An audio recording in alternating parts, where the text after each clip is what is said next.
ഗുജറാത്തിൽ മുൻ എംഎൽഎമാർ ബിജെപിയിലെത്തിയിരിക്കുകയാണ്. ആം ആദ്മി മുൻ എംഎൽഎ ഭൂപേന്ദ്ര ഭായാനിയും കോൺഗ്രസ് മുൻ എംഎൽഎ ചിറാഗ് പട്ടേലുമാണ് ബിജെപിയിൽ ചേർന്നത്. കഴിഞ്ഞ ദിവസം അഹമ്മദാബാദിലെ പാർട്ടി ആസ്ഥാനത്ത് നടന്ന പരിപാടിയിലായിരുന്നു ഇരുവരുടെയും പാർട്ടി പ്രവേശനം. ബിജെപി അധ്യക്ഷൻ CR പട്ടേലിന്റെ സാന്നിധ്യത്തിലായിരുന്നു ഇരുവരും പാർട്ടി അംഗത്വം എടുത്തത്. പരിപാടിയിൽ മറ്റ് ബിജെപി നേതാക്കളും പങ്കെടുത്തു. CR പട്ടേൽ ഷാൾ അണിയിച്ചും പൂച്ചെണ്ടുകൾ നൽകിയുമാണ് ഇരുവരെയും സ്വാഗതം ചെയ്തത്. ബിജെപി അംഗമായിരുന്ന ഭൂപേൽ ഭയാനി 2022 നിയമസഭാ തെരഞ്ഞെടുപ്പിന്റെ സമയത്താണ് ആം ആദ്മിയിൽ ചേർന്നത്. എന്നാൽ കഴിഞ്ഞ വർഷം ഡിസംബറിൽ രാജിവെക്കുകയായിരുന്നു. ഖംഫാട്ടിൽ നിന്നുള്ള കോൺഗ്രസ് MLA ആയിരുന്നു ചിരാഗ് പട്ടേൽ.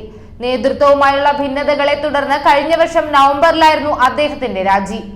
വരാനിരിക്കുന്ന തിരഞ്ഞെടുപ്പിൽ ചിരാഗ് പട്ടേൽ ബിജെപി സീറ്റ് നൽകുമെന്നാണ് സൂചന. അയോധ്യയിൽ രാമൻ എത്തുമെന്ന സ്വപ്നം പ്രധാനമന്ത്രി നരേന്ദ്രമോദി പൂർത്തീകരിച്ചുവെന്ന് പരിപാടിക്ക് ശേഷം CR പട്ടേൽ പറഞ്ഞു.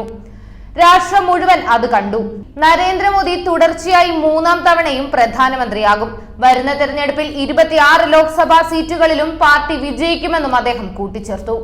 അതേസമയം കള്ളപ്പണം വെളുപ്പിക്കൽ കേസിൽ ഡൽഹിയിലെ ആം ആദ്മി നേതാക്കളുടെ വസതികളിലും സ്ഥാപനത്തിലും ED പരിശോധന നടത്തി. രാവിലെ എത്തിയാണ് EDയും സംഘവും പരിശോധന ആരംഭിച്ചത്.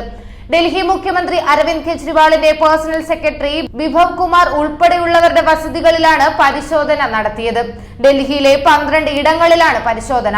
ഡൽഹി ജലബോർഡുമായി ബന്ധപ്പെട്ട കള്ളപ്പണം വെളുപ്പിക്കൽ കേസിലാണ് നടപടി. ബോർഡ് മെമ്പർ ഷഹലബ് കുമാറിന്റെ വീടും ഇതിൽ ഉൾപ്പെടുന്നുണ്ട്. ഇതിനു പുറമെ ആം ആദ്മി ട്രഷറർ ND ഗുപ്തയുടെ വീട്ടിലും പരിശോധന നടത്തുന്നുണ്ട്. രാജ്യസഭാ MP കൂടിയായ ND ഗുപ്ത ജല ബോർഡിൽ അഴിമതിയുമായി ബന്ധപ്പെട്ട CBIയും ആന്റി കറപ്ഷൻ ബ്യൂറോയും കേസ് രജിസ്റ്റർ ചെയ്തിരുന്നു. ഇതിനോടനുബന്ധിച്ച കള്ളപ്പണ കേസിലാണ് ED അന്വേഷണം നടത്തുന്നത്. മീറ്ററുകളുടെ വിതരണം, സ്ഥാപിക്കൽ, പരിശോധന, കമ്മീഷൻ ചെയ്യൽ എന്നിവയുടെ ടെൻഡർ ഒരു സ്വകാര്യ കമ്പനിക്ക് നൽകി സാമ്പത്തിക നേട്ടം ഉണ്ടാക്കിയെന്നാണ് EDയുടെ കണ്ടെത്തൽ. ഇതിന്റെ പേരിലാണ് ED അന്വേഷണം നടത്തുന്നത്. കൂടുതൽ വാർത്തകൾ അറിയുവാനായി ഈ ചാനൽ സബ്സ്ക്രൈബ് ചെയ്ത് ഫോളോ ചെയ്യുക.